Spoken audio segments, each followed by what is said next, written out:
know what, man? I got a couple questions for you. You got a minute? Sure. All right.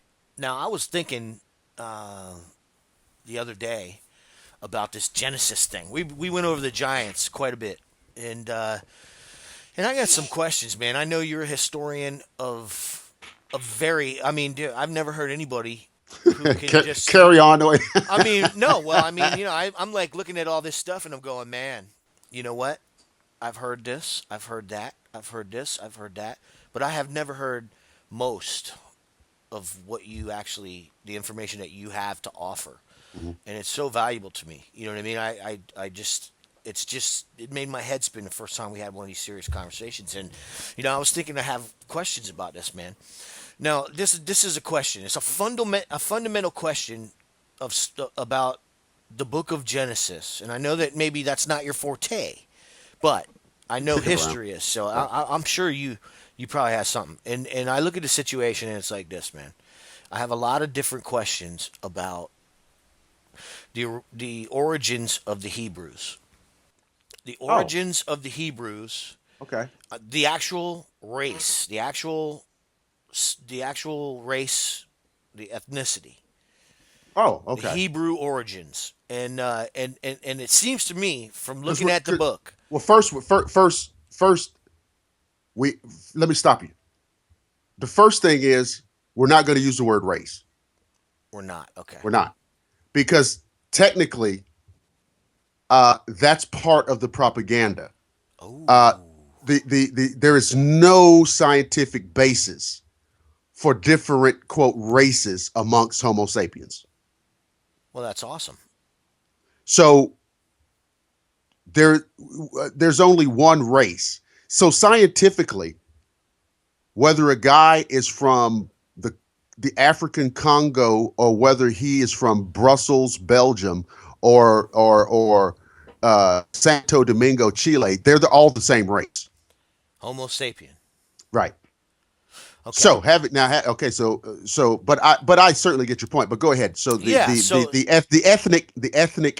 ethnicity of the original Hebrews. yes. Okay. Now Okay. the ethnicity of the original Hebrews. Okay. Okay. The way Genesis is laid out, and we've talked about this with the Anunnaki aspects of it, where when I read Genesis, I do not see an individual being, a male and a female. I see species, the Adama as a species, Hmm. and I don't know where the term Eve comes from in the Sumerian text. Do you have any idea right off the bat? You know what the etymology of the term Eve, because I only know the reference to the Adamu or the Adama, and depending on the gender rendering. If you say the Adamu, it means all men, but if you say the Adama, I mean it's like all people. Uh, but I don't know the etymology of the term Eve. That would be an interesting Yeah. investigation all Hmm. unto itself.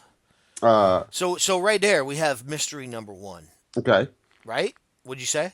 Yes. I mean, that's I would consider a worthwhile investigation, considering millions upon I mean billions of people are like I mean, I devoting know their it's a. entire life to like a I belief system, and no one I know knows that where it comes from. Like, I come know on. that the name. Well, see, well, let me modify.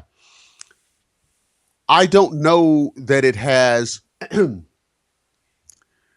I'm not sure that it goes back to the Sumerians. My inclination is, and of course we can dig deeper. Um, that it is a Hebrew. It is of Hebrew origin. I think that name is of Hebrew origin. And again, I'll have to look this up a little deeper.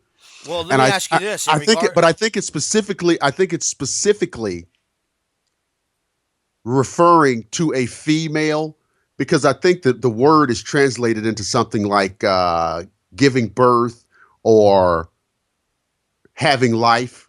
So I think it is specifically oriented towards the female gender. So, well, let me ask you this: any correlations to the word evil?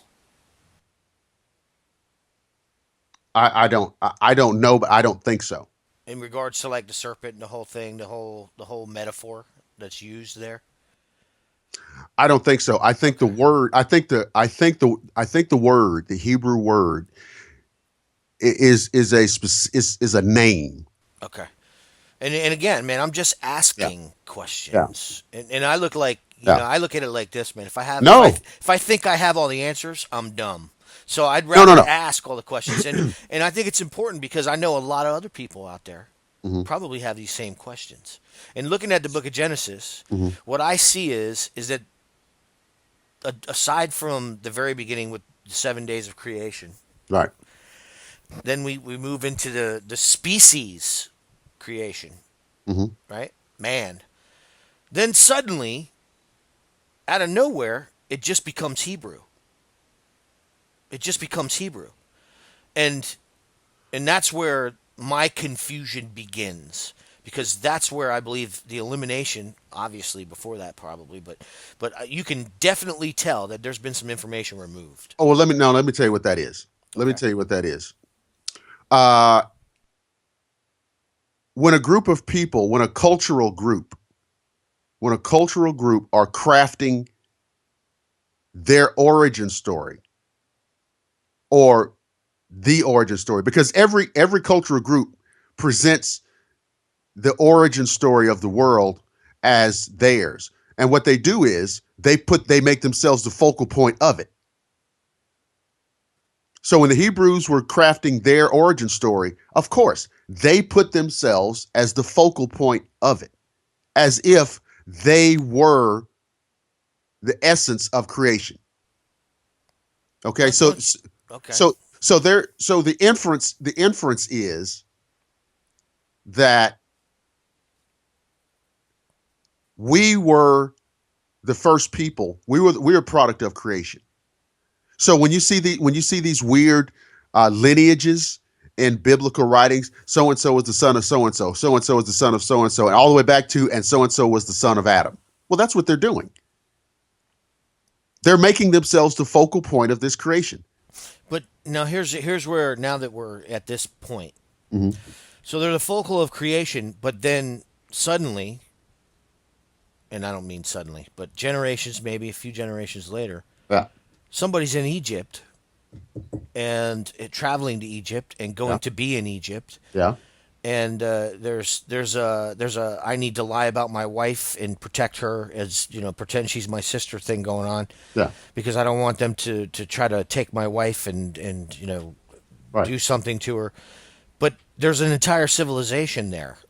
If we're coming out of Adam into, well, this is our story. Yeah. Why are Why and are they there there? why is it that we have no records of Right. these people saying up to that point Mm-hmm. that they created Egypt, that they built it as slaves? Well, because they can't say that because that's not. I mean, since it's patently untrue, they can't even write it up in a fictitious form. So okay, so well then, by all accounts, what you just said contradicts every single mainstream scientific opinion. Egypt, I mean, Egypt. that's what I'm saying here. I mean, would you agree with that? I listen. Egypt was a flourishing civilization before there was ever such a thing as a Hebrew. That's what I gather from the book. That it's so. I mean, it's just I don't know who believes otherwise, but that's a fact. Egypt was a flourishing, thriving civilization before there. In fact, and let's get listen. The Hebrew, the way people understand the Hebrew culture came out of Egypt. So, let's not put the cart before the horse. Well, but there's no record of that in the beginning of it. Why is that not a part of their origins in a story that follows You mean the in the 15 to 25, 30 generations down the well down the because road? you mean the Hebrew story, the Hebrew origin story? that what you're saying? Yeah, well, Why, in the why don't they? beginning of the book, you don't hear anything about we were taken hostage, our Oh, civilization, our yeah, people were taken. You don't hear anything about having, and I think that's probably why you're saying yeah. that they originated there. They're writing their story. The Hebrew. By the time the Hebrews became a uh, literate, by the time they had their own written, like, you know they wanted to write their story, and they wrote that story with themselves as the focal point of things, the focal point of the world, the focal point of God's grand design. So the other people in the story are just bit players, okay? But this story is about us.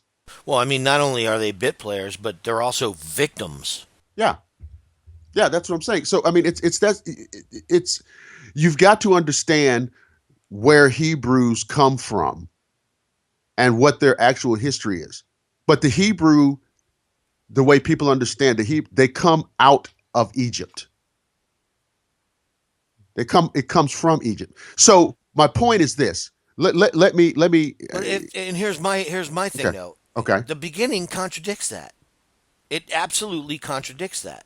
I'm Well, talking about the Book of Genesis in the King James version. If you read it, it yeah. makes no reference to them being in Egypt. It makes reference to them heading to Egypt. That's the Well, first time you hear the word or read the word yeah. Egypt in that Bible. It Well, says so and so traveled to Egypt. I would also say this. The Old Testament writers, it's possible they didn't know.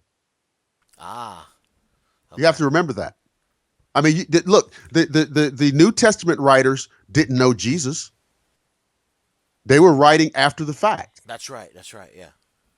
So you've always got to kind of fold that into how you look at this stuff. Those So people didn't so know. so so if we take what you're saying, if we Yeah, take what you're saying, and I have heard some of what you just said, yeah. but I'm trying to illustrate a point here. If we take what you're saying and we apply it to what the Sumerian texts clearly say, All right. we've got two sides of the same story, two perspectives. One Yeah, perspective from the Anunnaki. I won't say the Anu, but the Anunnaki, yeah. and the other perspective in the Sumerians, and the other perspective from the slaves who were created. Right. Would I be safe in saying that? Is that a worthwhile assumption? Well, I would say that uh, whoever said what, the Sumerians said it first. Right. So you have to predicate everything on that. Okay. So everything that comes after is just everything that comes after. And I mean, you can kind of play around and kick around the veracity of it, but the Sumerians said it first. Yes, Okay. but my point being is that the Hebrews adopted Yes. all of this stuff, Yes. and that's obvious. So, Yes. but then at the same time, Hmm. you're clearly illustrating the perspective that it was Yeah. written was switched. Yeah. So I mean, basically, I look at it like why would they adopt the story if it had nothing to do with them? First of all, and second of all, the fact that they twisted it to their perspective right. clearly, in my opinion, demonstrates a link, point blank. What the hell would they adopt a story they had nothing to do with? I mean, the bottom Right. line is you're trying to illustrate your own history. Right. You perfectly describe exactly what a race that came from the stars Here's what the Hebrew outside of our writers solar system. Anyway, here's what the Hebrew writers are not going to say. They're not going to say all of our traditions, all of our storylines, all of our plot lines, all of our story devices are going to be taken directly from the Egyptians and the Sumerians. That's what they're not going to say. right? Why would they? Why would they? Exactly. I mean, the Romans, Well, we now all here we know. might if they didn't if they did not if Exodus never happened, we'd be reading a very different story. The Romans did not say, let me tell you this story that we're going to take right from the Greek story. You see, but we know that's what they did. Right. But now I'm it's so glad you mentioned Exodus because this illustrates the point perfectly. The question is not whether or not Exodus happened. The issue is that it didn't happen like in the story. Yeah, yeah. Exodus was a process. It was not an event. And one of the things that's indicative of Hebrew storytelling is that they collapse everything down. Uh, they they take character traits of many different people and they collapse it down to one person. They take events that stretch out over long periods of time and they turn it into something that happens in a day. This is a characteristic of Hebrew writing. So in Let some me ask you cases, this: Is that okay, debatable? no, Would I mean, would a rabbi disagree with that? well, you know, Obviously, I would obviously, right? take it. I would take it depends on. I would say it depends on the rabbi. I mean, because some of them will keep it real. Ignorance or awareness.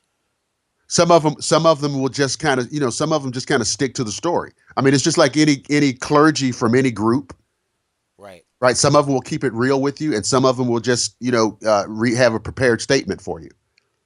Well, I mean, it sounds like what you're saying is But there's no question that that is a characteristic of Hebrew storytelling. There's no question about that.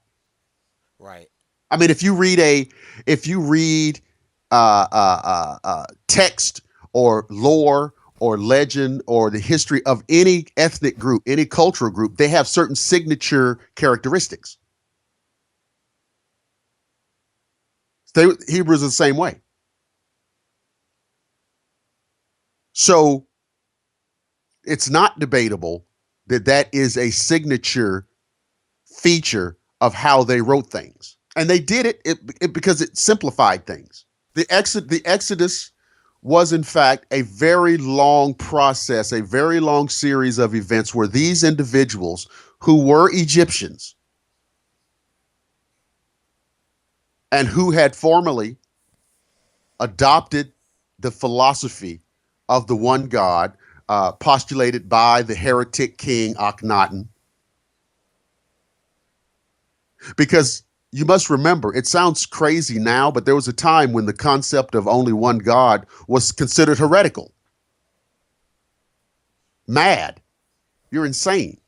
Because the cultural norm in antiquity was polytheism. Right. Right. Okay? Yeah, Uh, we can clearly see that in right, physical evidence all around the planet, right. but You know, in Egypt in particular. it was only when the Romans when the Roman Empire became officially became Christian, did the roles get switched and paganism became painted as deviant. But in Akhenaten's time, the concept of one God was absolutely considered deviant. You're crazy. Now, why would he do that? He was trying to rope everybody off for himself. Yeah, I mean he He had he. quite an ego. Uh, how do you can't be Pharaoh Right. Right. if you're all about the people, you know. Yeah, that's right. That's right. You know. And so who? Let me ask you: Was it Yeah. him he wanted them to worship, or was it a tone? Well, Sun. It was sun worship, right? I don't necessarily think he was willing to depart from the ancient Egyptian tradition of the god king. But I mean, is that the inception or the birth of the cult of Aton, the sun worshippers? Yes, and he had his own body of priests. Now listen, I don't know what was in his mind. I don't know if he thought that this was a way to, bring the worship closer to I don't know that. But I do know that he must have been fervent in his belief in this one God because they called him a heretic. And you don't call a guy a heretic if he's soft pedaling it. That's right. That's right. Okay. If he's keeping to himself about it. Right. So he must have been all out there. Anyway, uh, and it was called a cult. And that also should give you a clue. If they were calling it a cult, they definitely considered it to be weird and alternative. Okay, Well, we know it was at least brand new. right. It And came it out. was It like, came out of left field. If you're calling it right. It's that, like, what are you? What are these people? it's going But against the anyway, grain. Against the grain, man. so but like any new alternative viewpoint, there were followers, and these individuals in Egypt, as you might guess, as happens in history, they started being looked upon as a kind of weird minority group, and they were put upon. And over time, they matriculated out of Egypt slowly, families, generations matriculated out. All the while this is going on, this belief in one God is being tweaked and honed and shaped and carved and switched around. And these people are matriculating out, matriculating out, matriculating out. And of course, eventually this cult is, kind of purged out of the collective consciousness of Egypt because the followers are leaving. And over time, over generations, what happens because of that separation? Well, their language changes. The names, when the language changes, the names change. The traditions change. The worldview, the construct, they all change. So these Egyptians who, over a long period of time, matriculate out of Egypt, at some point in the game, actually have their own separate, distinct culture. And today we call them Hebrews. And their history actually does echo the exact same history that Egypt draws upon. Right, Sumerian. right. The Because same there's a thing. there's a direct lineage. It's a direct lineage. Yes.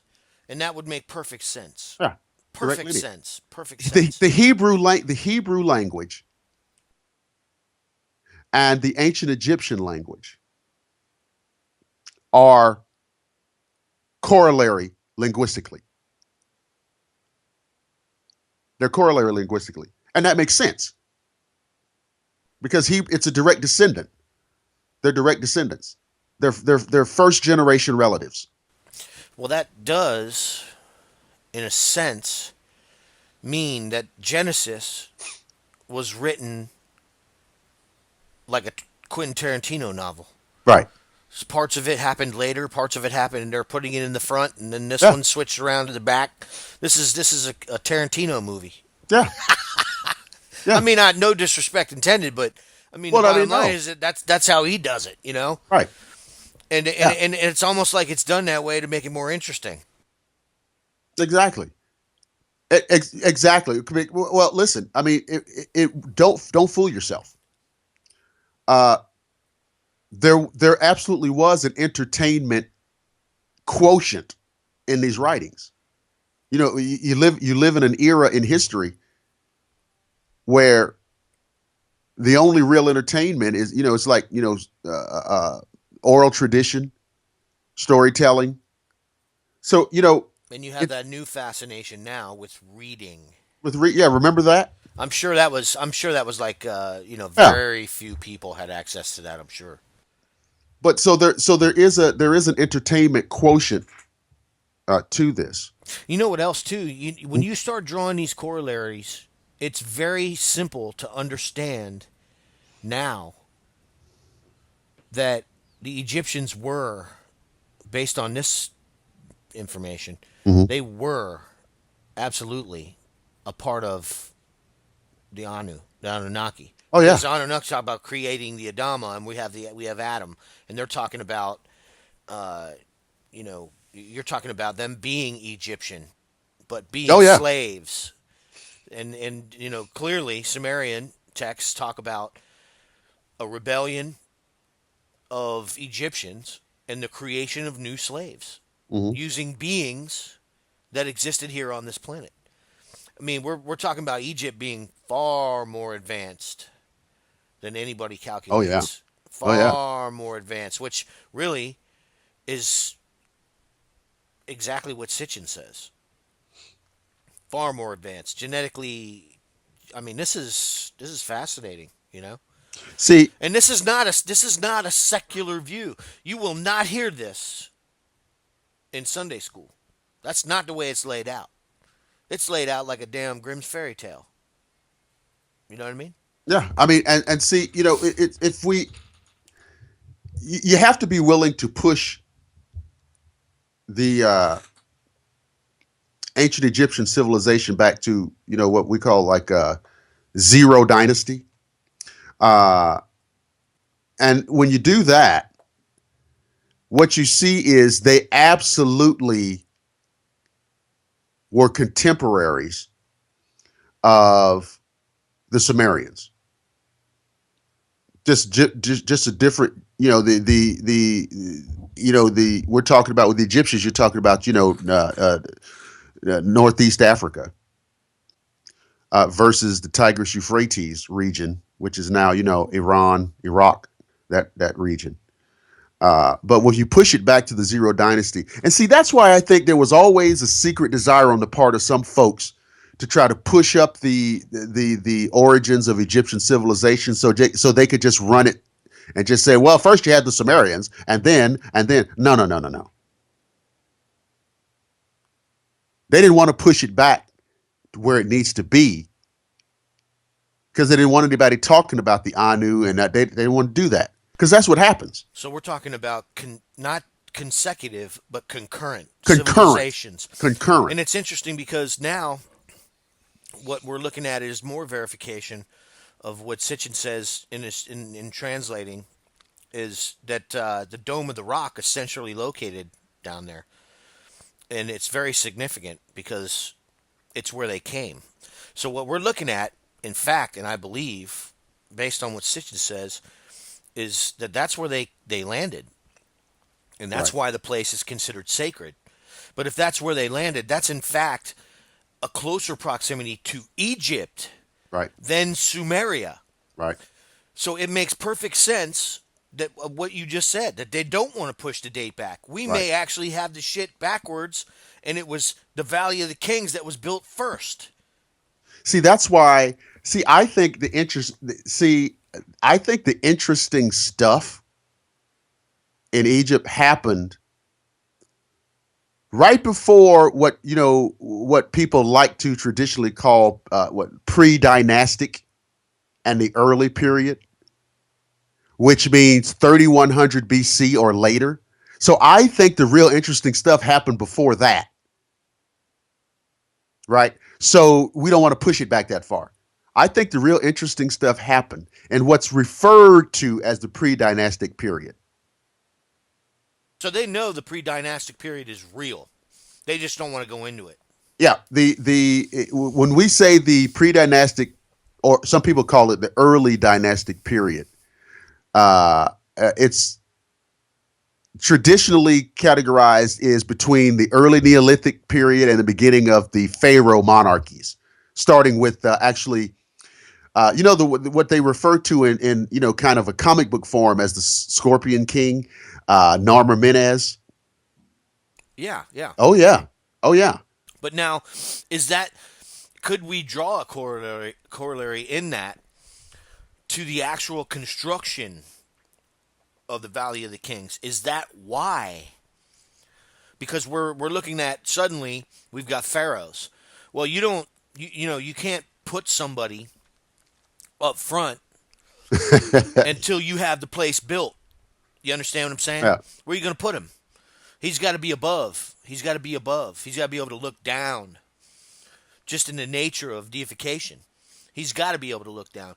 And I don't know, man. I find that's just fascinating, man. And yeah, this is stuff that I've wondered about for years, because my mind will go to these things. yeah. I'm looking like, well, this doesn't make sense, So I mean, I hope. I mean, it's lined a bunch of stuff up, but really, I mean, it prompts a lot more questions too. And I think the Valley. I don't know how much, Valley of the King. That's a good little nugget. I mean, because you're talking about. You talk about the tip of the iceberg. Oh, And I'm just going to talk about what we know. So what I'm saying is just kind of extrapolate that there's a lot beneath the surface of the water here. oh, it's obvious. So according to what we know, what we can put our hands on, this area was constructed. They used this area for about 500 years. That's it. Uh, well, again, you remember what I just said. Well, what we officially know.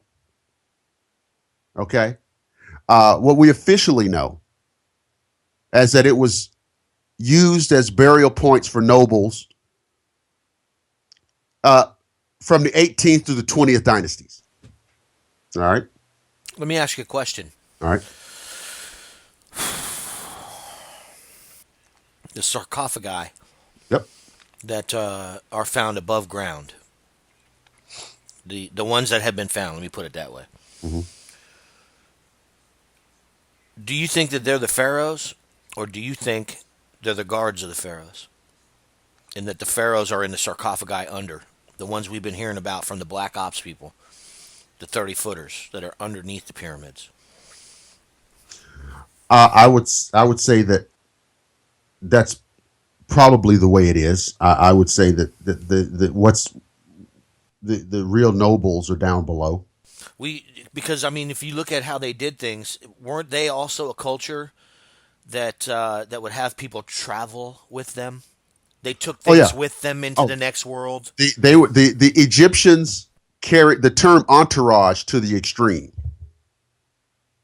Oh yes, they believed and that's what differentiated them from somebody like the Greeks. The Greeks didn't spend any time preparing for the afterlife. The Egyptians spent a great deal of time preparing for the afterlife, and their assumption was it was just going to be a natural smooth transition. So I just take everything along. Well, if you're a being like they actually probably were, based Right. on what we're talking about, which I think is actually has more truth in it than anything I've ever heard. It makes more sense, certainly. I think the way this is being laid out right now than what I've heard in the past.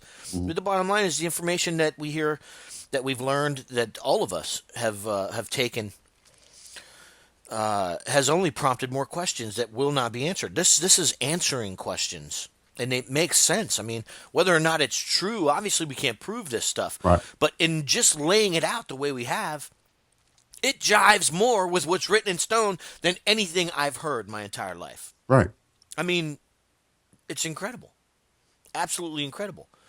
And when you look at what you're talking about Mhm. versus what we're told, this is a stark contradiction. I mean, there are pieces of what you're saying Mhm. in the historical aspects of what you're saying in the occurrences that obviously mainstream science has confirmed and we've all heard. In your descriptions of what they were, how they were, what they did, so on, that kind of stuff. But this other stuff, I mean, this is the meat and potatoes. This is the meat and potatoes. What they've done, it's obvious, is eliminate the meat and potatoes. And I mean, this is the how and the why. I mean, this makes more sense than anything I've ever heard. And it ties Egypt in because these are the questions. Everybody knows Samaria Mhm. existed. A Of lot of people course. have heard of the Anunnaki, but Right. to tie them to Egypt has Oh been my a God. difficult thing. And even though Sitchin did it, but he was coming from the Anunnaki's point of view, not from what he didn't discuss and go into what we're seeing physically. It makes absolutely no sense what you just said about them spending all this time to build the Valley of the Kings, and then mainstream science says, and this is, and correct me if I'm wrong, but you just said that Mhm. they only used it for 500 years. Right. I mean, the official version is that it was from the 18th, 19th, and 20th dynasties for usage, beginning with Tutmos the first and ending with Ramses the 10th or 11th. And let me ask you this: Mhm. would the ending of that era of dynasty, the last one, the ending, would Mhm. that coincide by chance with the Hebrews records of the destruction of Sodom and Gomorrah? Would that coincide with the Anunnaki's records or the Sumerians' records of the Great Battle? Would that actually coincide with the dating that they have done with that gigantic crater where there's all that sand Uh-huh. melted in rock and melted into glass and there's salt everywhere? Would that have anything to do with it? So first thing we have to do is look and see if we can pinpoint, exactly, when was Sodom and Gomorrah destroyed? Now, uh, we're talking I mean, do you about. think I'm at least like going in the right direction with this? No, I mean that's it's. I think it's the right direction because that corollary didn't occur to me. So we're talking about. Let's see, that's the southern part of the Dead Sea, Jordan Valley. Uh, Now, what I've heard, or to my familiarity, we're talking about around 2060 or 2060 BC. And now I have no idea if that's a reliable number because that pushes it so far back in time, in history. 2060 BC is well back into dynastic Egypt. So, in a way, your question is valid. But I know some biblical scholars place the destruction of Sodom and Gomorrah that far back, 2060 BC, 2065 BC. Are they considered uh, out there for doing that? Because there's a red herring right there. Oh well, they're so far off. Right. I mean, but see, I don't know of my own knowledge if that's reliable dating. Well, what is it that mainstream science says? Anything? Have they Well, even no, looked at it? no, because I mean the mainstream, does not buy into the story as is, such as it is. Well, how do they explain the giant crater with Well, the they just with hope you don't the ask. giant black crater and the records of Sumerians talking about how there was a battle between there was infighting, there was insurrection, and they used Like a nuclear holocaust. nuclear weapons. Yeah. Well, so okay, so you just answered. So you really think that they're going to say anything about that? Well, no, I get it, but Yeah, I mean, the bottom line is it's there. Somebody's yeah, got to be studying it. Well, we know they are. We know they right, are. There wouldn't be that much interest in the Middle East if all of this was not real. right. And We you wouldn't be talked over about there. We wouldn't be over there. the glass from the extreme heat and the sand and stuff like that. Oh yeah. Oh yeah. You know, The black so blackened earth, blackened earth yeah. to this day. A And crater. I mean, that's a crater. I don't know if you've ever seen it from the air. I've seen images. It's a crater, a gigantic crater, and it's black inside of it. Outside of it, not. I mean, I don't know, man. They've even done radiation tests for faint, seeing what was going on, and it does show a slightly higher uh, level of radiation that cannot be accounted for outside of those areas. I know that I remember there is some archaeology I have not seen but only read about that talks about that describes an asteroid impact in 31 something BC. Now, some people think that's a corollary to the biblical story of Sodom and Gomorrah, uh, Well, that's conveniently and that's what I'm contradictive saying. to what the Sumerians said. Right, that's what I'm saying. So I think that has maybe been propped up. That's maybe been propped up to divert away from this kind of nuclear holocaust type scenario, this kind of Nagasaki explanation. Uh, I wonder just, how much funding has been put towards the archaeology in that crater. like a almost an unaccountable number. But now, uh, I know of Tutmos the Third. There's a very interesting record of, and I don't know whether by this time they were still being considered Anunnaki, or who all was coming here back and forth. But Tutmos the Third has a very unambiguous description of these visitations of coming back and forth. Um, From that Sumer?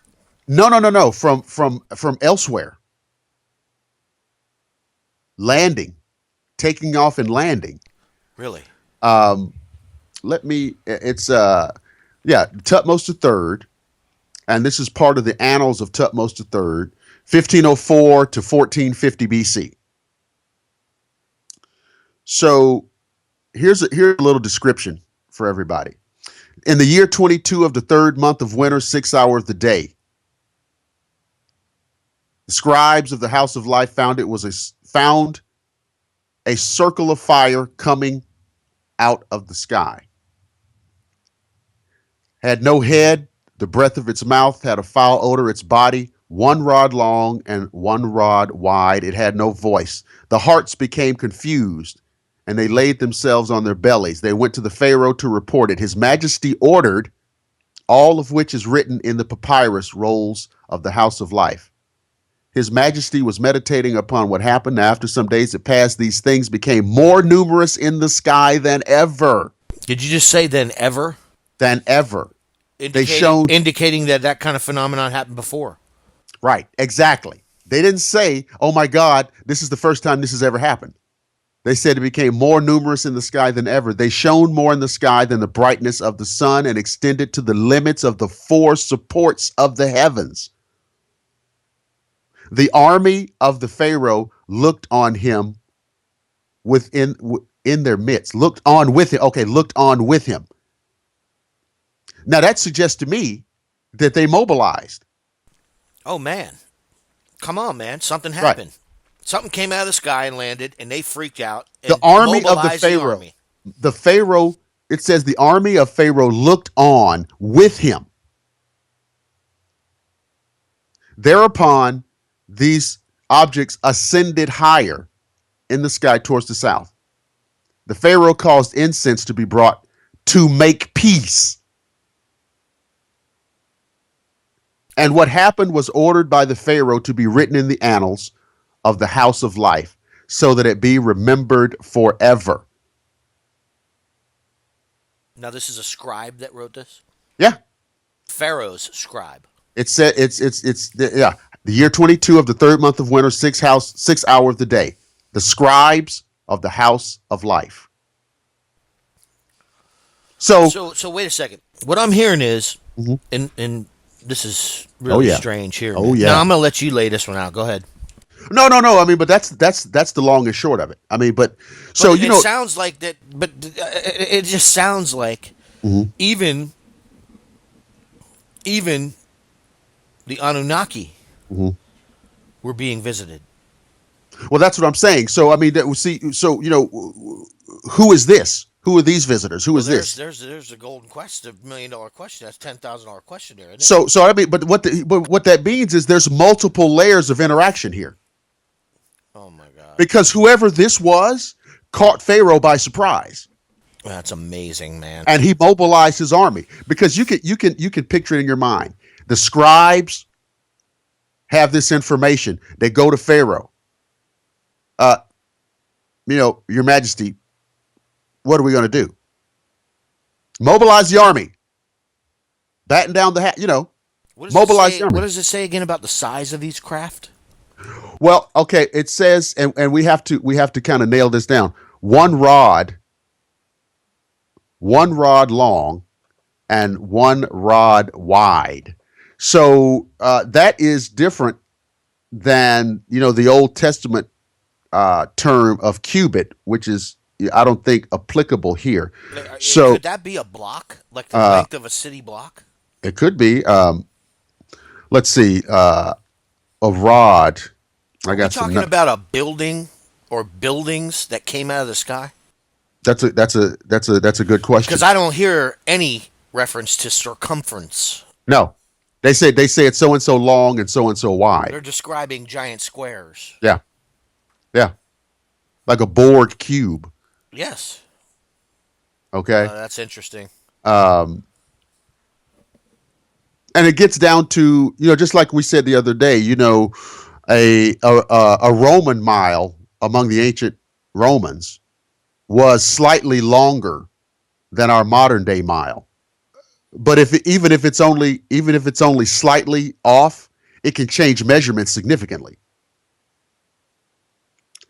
Okay, so I don't know. I don't, is there a modern day interpretation of what a rod is?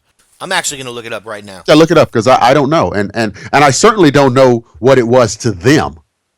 Yeah, let's see what that is. Oh, okay. I just found a reference here that says a rod is equal to 11 cubits or 16 and a half feet. Equal to 11 cubits, 16 and a half feet. Okay, not necessarily, but you and I could comfortably sit down in a small 1 or 2 man craft that's 16 and a half feet long. It's bigger than an SUV. It's That's bigger. true. It's And bigger than a truck, a pickup truck, and the way they describe it is that it's a cube. and There were more than one too, it says there were. Remember, it says there were more than ever. more than ever. Yeah, that's right. That's right. So we know there was a bunch of different times. It reminds me of those little 1 man craft in Independence Day. Remember those little. Yeah, yeah. No, no, it does. It was a little two. It was a little craft 2-seater. Maybe that's what. Well, I mean, the Vimanas were described differently in the Hindu Yeah, tradition, but but I mean, it's it's a variation. interesting. It's a version of that. I mean, so Well, it's like the difference between a helicopter and a jet fighter. right, One could be construed as troop transport. The other could right. be construed as hot rod and jet fighter. You know what I mean? But these things appeared obviously in large numbers in the sky to the point that the Pharaoh was disturbed by this and frightened by this. And it says here that the priests laid themselves on their belly. So that scared the hell out of them. They laid themselves on their bellies, then went to Pharaoh to report it.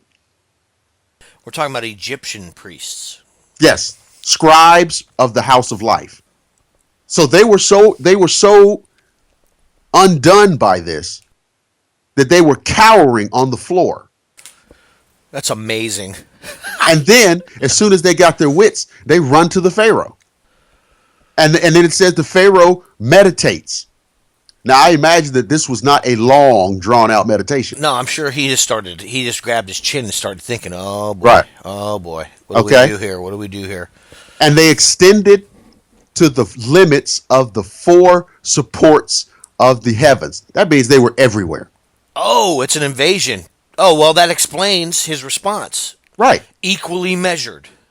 He had an equally measured response. It even says he hoped for peace. Powerful was the position of the fire circles. Now, what does that mean? That means that however they were deployed, It was imposing. it was imposing. Powerful was their position. That clearly shows something, or is an account of something that terrified Right. the Egyptians. We're talking about the Egyptians. Yeah. We're talking about So, really, if our corollaries are correct, yeah. could this be the enemy that is in the Yeah. Sumerian texts Could be. that started the battle? Because it must have not turned into much because it says the army of the Pharaoh looked on with him And then the next thing he says, the Pharaoh caused incense to be brought to make peace. What's the date on this? The date on this 22, is year well, 22. well, well, well. It says that Tutmos III reigned from 1504 to 1450. So how many years is that? So in year 22 of his reign. Right. So let's Right. see. And I don't mind telling everybody that when listen, guys, in school in math, I'm that guy. Give me the I'm that numbers guy again. I'm the guy who just squeaked by. Give me the numbers again. 1504 Uh huh. to 1450. So Well, what in is year that? That's 22, 50. it's So that's 54 years, right? Yeah. but it puts it around 1426. Okay. So yeah, it happened to a year 22. Yeah, year Yeah. 22 of his reign be 1426. So, Okay. um, Third month of winter, 6 hours of the day. now is there a corollary, or can we draw a corollary, just off the top of our heads, or do you, if you're aware of any information, to the dates that are given in Hebrew on the Hebrew calendar? Mhm. On the Hebrew calendar for their version of the Exodus?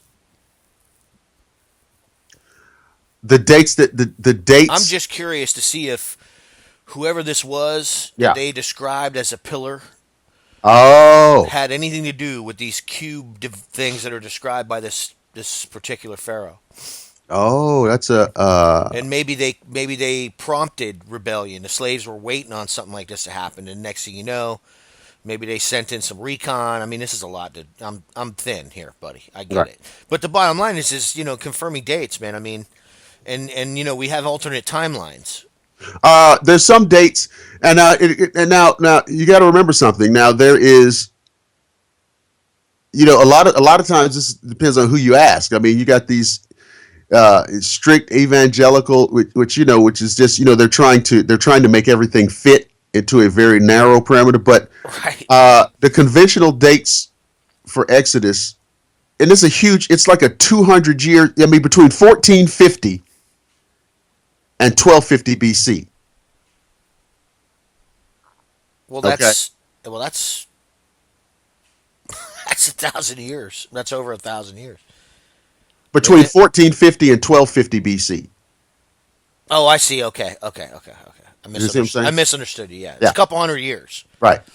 So But we could actually be looking at this. that's what I'm saying. This is actually a possibility. I mean, Yeah, that they started an insurrection, yeah. Uh, because if you look what happened afterwards, I mean, this is a sign. yeah. This is a historical sign that I've never heard of the possibility of an invasion and the coming destruction of Egypt or the Valley of the Kings itself. Right, If Egypt was only around for 500 years, or if the Valley of Kings was only used for around 500 years, right. and we have evidence of a battle in records, we now have evidence of what, by all accounts, is an invading force. Like an invading force. An invading force. And Then I we know for have, a fact. then, if we can tie the insurrection of the slaves, I mean, this could be what essentially is a mutiny and switching sides. Oh, I can foresee a long series of moves, counter moves, measures, countermeasures, Yes. insurrections, And this invasions. and that's not unheard of, switching Yeah. sides, pal. I got No. news for you. So you never know, man. Especially if the other side goes, if the invading army goes, hey, check this out, man. We're gonna go ahead and give that to you. See which way the wind is After blowing. we destroy it, you can Yeah. have it. Just help us get it done. How about that? Oh, and Yeah. by the way, here's a couple giants to help out. Oh yeah. You know what I mean? Yeah, absolutely. Oh, this sounds so off the wall, but I got to tell you, at first glance, but when you Mhm. really start looking at dates, there's a possibility. Yeah. It's crazy.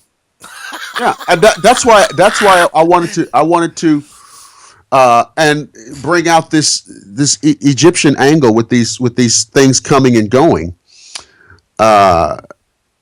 because it's not just something that happens at the beginning when the Anunnaki first make themselves known. I'm talking. This was an ongoing, like you said. So I think you somewhere used the term spaceport. Yeah, well, that's what Sitchin calls it. That's what he says they described it in the text, in the Sumerian text. It's very clearly described as the spaceport. This is where they came down. This is where they go up. This is where they travel back and forth. This is where they land. This is where people travel to get on the ships, on the craft. We even have stone pictures of what appear to be rockets sticking out of what appear to be silos. Right. Yeah, yeah. So I mean, hey, yeah, I didn't write that. I didn't write that in stone. That just is. Yeah. I mean, so uh, these are what I consider credible reports of technologically advanced flying vehicles. Uh, the account of Ezekiel's wheel is just the tip of the iceberg. That's just the one that many more people have heard about. But I think this information, it not only is it everywhere in the text, but I mean it's perfect corollary with Sitchinism, or for Sitchite studies. Sitchite. Sitchite studies. Yeah. Well, let me ask you this. Hey, what's the date on Ezekiel? Okay, Does that's a it does great. it surround maybe after the invasion, Well, let me or what appeared to be an invasive army? no let me pull my notes on that, I because mean, I because see, I also we like have this. is Hebrew time, is their calendar still at this point in history? Is it still accurate with Egypt's? No, So they kept their own time. right, and like the Romans, the Egyptians played with theirs too.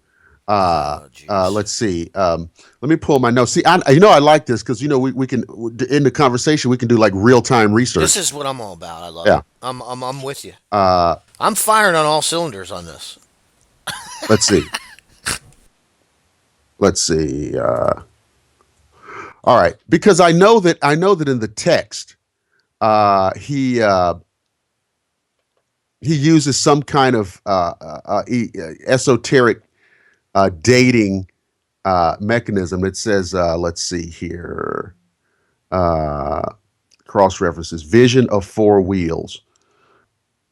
Okay, no, this doesn't begin. And now as I looked at the living beings. Okay, so I need to go back a little bit because he's already into the description of the beings. Book of Ezekiel, Ezekiel's wheel account. There it is. Now, all right. Now, if we can base anything on this, this is pushed up. Fast forward in history. Whoa. Now, according to this, we're talking now 593 BC This is okay. in Chaldea. So this is 900 years after.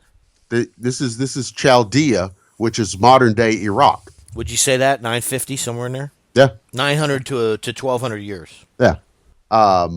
And so uh, this was the appearance. They sparked like chrysolite, and all four looked alike. Each appeared to be made like a wheel intersecting a wheel. 593, the location, the Sheba River, Chaldea, modern day Iraq, 593 BC. So by those dates, no, there's no corollary. Right. Except that here we go again. Yeah, well, yeah. I mean, obviously, Yeah. a flying device. It's a mechanical device. There's no Right. way around it. Right. Mechanical device. And He doesn't say that a cloud came down no. and settled, and I heard a voice, and I wandered into the mist. That's not what Right. he's talking about. No, I mean when he says, I mean, as a rule, when encountered with the inexplicable, people will inevitably describe things predicated on the highest level of technology that they know. Right, right. And for Ezekiel, it would have been the wheel. That would have been the highest technology in his personal database. So he described it as a wheel. And that's something, man, that the wheel is just amazing. Yeah. Okay. So I mean, uh, these are these are things that absolutely cannot be kind of glossed over because this is a rock solid account. Technologically advanced flying vehicles in antiquity, linked inexorably back to the Anunnaki, which is linked inexorably to the concept of giants. And that's why I said on a previous show, we can talk about giants all day, every day, but you're going to get to an off world element as referenced by Ezekiel, as referenced by Tutmos III, as referenced by the Sumerians in general with respect to the Anunnaki. And really, in one of those libraries, as referenced in the first person Yeah. by the Anunnaki.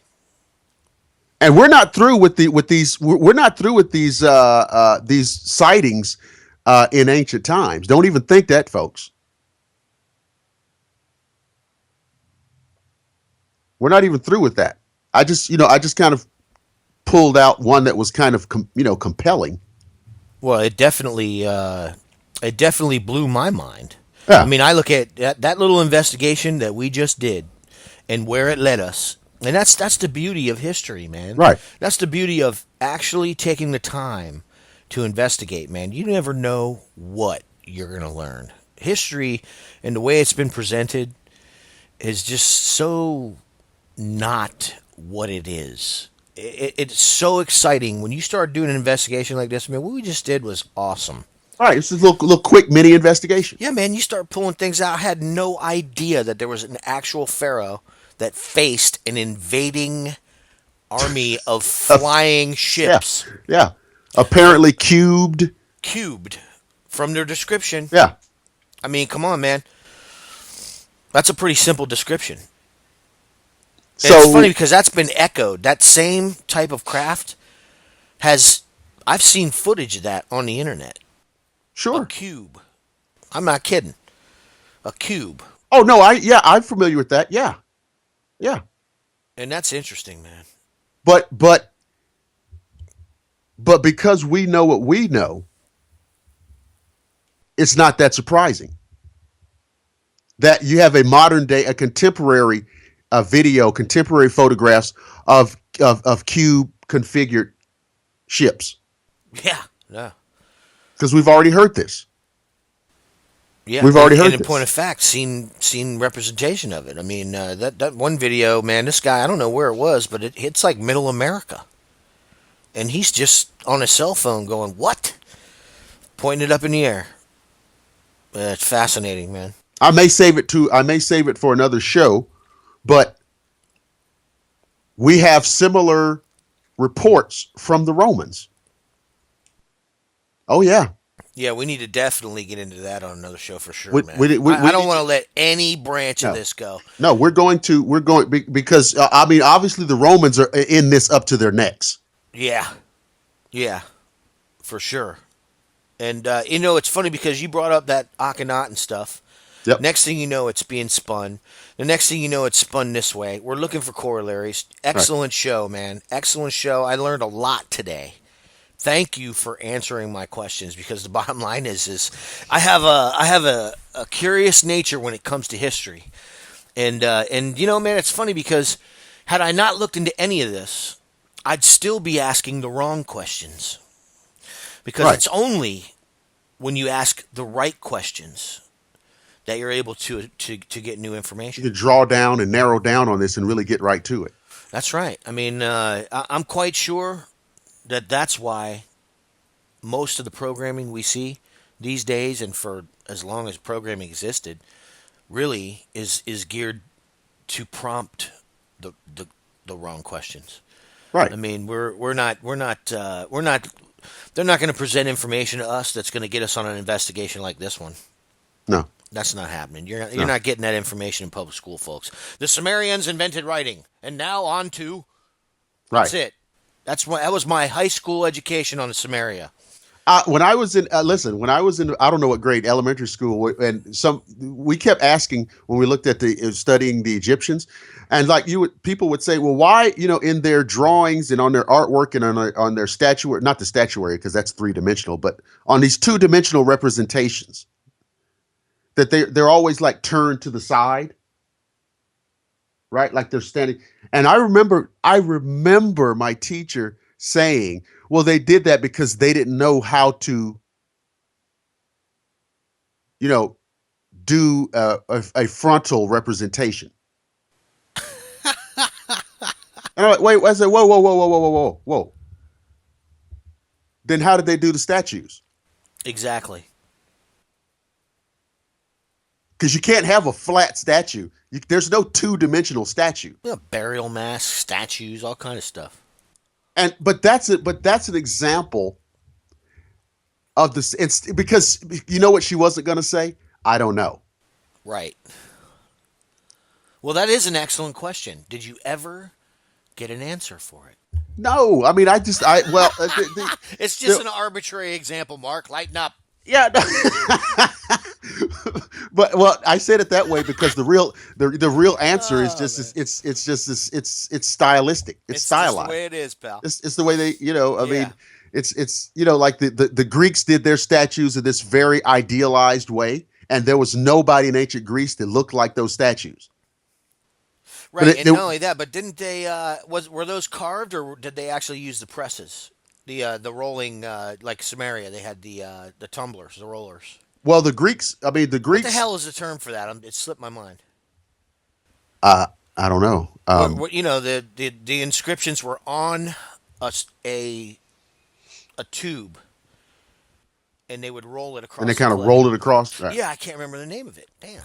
Well, All it's right, it's never kind of mind. like but I mean, but the Greeks. I mean, the Greeks were using marble, and I mean it was just straight up carving. Yeah, that's artisanship Yeah. 101 right there. I'm sure the Egyptians were using that as well. Oh yeah. Well, yeah. The Egyptian carving directly into limestone Yeah, and and sandstone and all that. sandstone thing. Yeah. So um, I don't think I think it was much later in a very late Roman period, probably the technology or the technique of actually creating a mold Yeah, yeah. where you could do multiple castings. But yeah, listen, we've touched just the surface of this. Next time, I'll You try see, to hey, remember. you see how quick we get right onto another investigation? Get right onto it. We got to But we watch that, man. We're gonna have to curtail that. have to curtail. They got to I cut thought we back. were gonna end the show. Too many calories. That's But no, funny. but next time I promise I will talk to you about the Roman accounts of UFOs. So another great show, I think, and Unbelievable. fun as always, Absolutely and informative. informative and everything. And we're prompting some new questions, and that's really what it's all about. So, New questions. So hey, listen, let's make it official. I'm Dr. William Lester. and I'm Mark Zaski. Thank you for listening to another episode of Agenda Earth. We'll see you next time. Have a good one, folks.